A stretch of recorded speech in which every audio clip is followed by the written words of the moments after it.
તો hello friends, સ્વાગત છે તમારું આજની સ્ટોરીમાં. ફ્રેન્ડ્સ, તમને ખબર છે આપણા દેશમાં એક એવી પણ જગ્યા છે કે જ્યાં પક્ષીઓ આત્મહત્યા કરવા માટે આવે છે.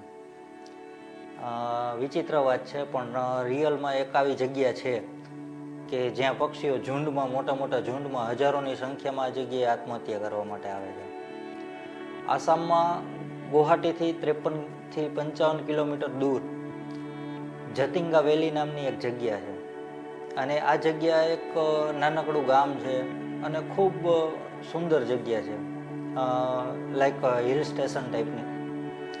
અને કુદરતી સૌંદર્ય એટલું ત્યાં કુદરતે વિખેરેલું છે.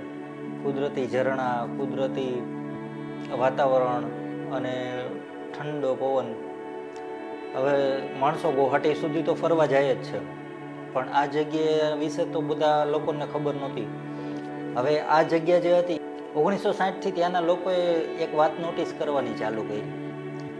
હવે આ લોકો જ્યારે સવારે ઉઠે ને અને જોવે તો આંગણામાં, રોડ ઉપર, ઝાડવા નીચે, જ્યાં જોવે ત્યાં હજારોની સંખ્યામાં મરેલા પક્ષીઓ પડ્યા હોય, અલગ અલગ પ્રકારના. હવે માણસો ધીમે ધીમે કરતા આ જે વસ્તુ હતી એ એને માણસોને એમ નોર્મલી લાગવા માંડી કે હવે તો રોજનું થયું, ધીમે ધીમે કરતા મરવા માંડ્યા. હવે પાછો આ જે પક્ષીને મરવાનો જે સમય છે તે વર્ષમાં ખાસ જેવો ટાઈમ છે કે આ જ ટાઈમે આ પક્ષીઓ મરે, સપ્ટેમ્બર અને ઓક્ટોબર મહિનામાં. અને એ ખાસ કરીને ટાઈમ સાંજના 7થી રાતના 10 વાગ્યા સુધી, એટલે 2.5 થી 3 કલાકના સમયની અંદર જ આ બધી વસ્તુ થાય.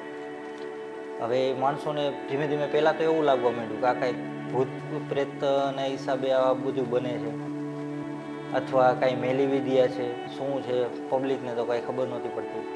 હવે ધીમે ધીમે કરતાં માણસોની સામે આ બધી વસ્તુ આવવા માંડી અને ટુરિસ્ટોના ગાને સંભળાવવા માંડી. એટલે સ્પેશિયલ માણસો આ જગ્યાએ, આમ તો માણસો ફરવા જતા ગુવાહાટી સુધી, એટલે આ જગ્યા જતિંગા વેલી જોવા માણસો જવા માંડ્યા પક્ષીઓનું રહસ્ય જાણવા માટે. અને આ વાતને ધીમે ધીમે ઉપર પહોંચી ત્યારે સાયન્ટિસ્ટો પણ આ જગ્યા ચેક કરવા માટે આવ્યા કે રિયલમાં આ જગ્યાનું રહસ્ય શું છે, કેમ આટલા બધા પક્ષીઓ આ જગ્યાએ આવીને આત્મહત્યા કરી લે છે, મરી જાય. અને ત્યાર પછી આપણી સરકારે એ જગ્યાએ ડૉક્ટરની ટીમને પણ મોકલેલી હતી કે આ જગ્યાએ તમે જાઓ અને તપાસ કરો કે આ જગ્યાએ શું પ્રોબ્લેમ છે, આ શેના હિસાબે આટલા બધા પક્ષીઓ મરે છે. અને સાયન્ટિસ્ટો અને ડૉક્ટરો ઘણાએ મહેનત કરી, પણ અત્યાર સુધી હજી કોઈને આ વાતનું રહસ્ય નથી ખબર પડી કે આ જગ્યાએ પક્ષીઓને મરવાનું પાછળનું રીઝન શું છે. એક સ્ટોરી એવી પણ આવે છે કે 1905માં એક ખેડૂતની ભેંસ ખોવાઈ ગઈ હતી. હવે આ જતિંગા વેલી છે ને, ત્યાં ખૂબ સરસ સુંદર ઘટાટોપ જંગલ છે. હવે લોકોનું એવું માનવું હતું કે જંગલની અંદર વાઘ છે. હવે લોકોનું એવું માનવું હતું કે જંગલની અંદર જંગલી જાનવરોએ ભેંસને મારીને ખાઈ ગયા હશે. એટલે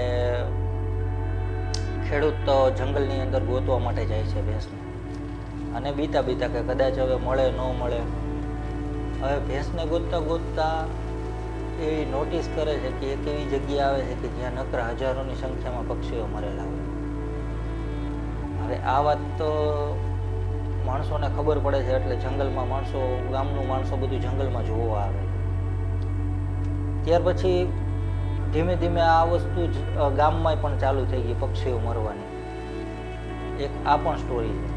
અને સાયન્ટિસ્ટોનું પણ કહેવું એવું પણ છે કે આ જગ્યાએ સપ્ટેમ્બર મહિનામાં અને ઓક્ટોબર મહિનામાં વાદળ થોડાક વધારે નીચે હોવાના હિસાબે પક્ષીઓને આગળનું કાંઈ દેખાતું નથી, અને વાંસના જંગલ હોવાના હિસાબે વાંસ તો અણીવાળા હોય અને પક્ષીઓ એને ભટકાય અને ઘાયલ થઈ જાય છે અને મરી જાય છે.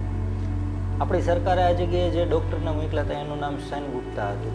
હવે આ સેનગુપ્તાનું કહેવું એવું હતું કે જ્યારે આ બધા ચકલા જ્યારે પોતાની ઘરે પાછા ફરતા હોય છે આ સમયે, ત્યારે પવન અને વાદળ, આ બંનેનું કોમ્બિનેશન એવું હોય છે કે પક્ષીઓની દિશા ફેરી જાય છે અને વાંસના ઝાડો સાથે ભટકાય અને નીચે પડે છે, એના હિસાબે ઘાયલ થઈ જાય છે. અને આવી રીતે આ જે પક્ષીઓ છે એનું મૃત્યુ થાય છે. પણ આ સુસાઇડ તો નથી, આ એક એક્સિડન્ટલી ઘટના છે. પણ બીજી થિયરી એ પણ કીધી સેન ગુપ્તાએ કે એવું પણ બને કે આ જગ્યાએ કોઈ ચુંબકીય શક્તિ કામ કરે છે જે આવા નાના પક્ષીઓને પોતાની તરફ ખેંચે છે અને દિશા વિહીન કરી નાખે છે, જેના હિસાબે આ પક્ષીઓ ઝાડવા સાથે ભટકાય અને નીચે પડીને મરી જાય છે. પણ પાકું કોઈ જાતનું તારણ હજી સુધીમાં નથી નીકળ્યું કે કયા કારણોસર આ પક્ષીઓનું મૃત્યુ થાય છે. મોટા પ્રમાણમાં માસ સુસાઇડ છે અથવા તો આ પક્ષીઓ આ હવાના હિસાબે અથવા કોઈ ચુંબકીય શક્તિના હિસાબે અથવા વાદળોના હિસાબે મૃત્યુ થાય છે.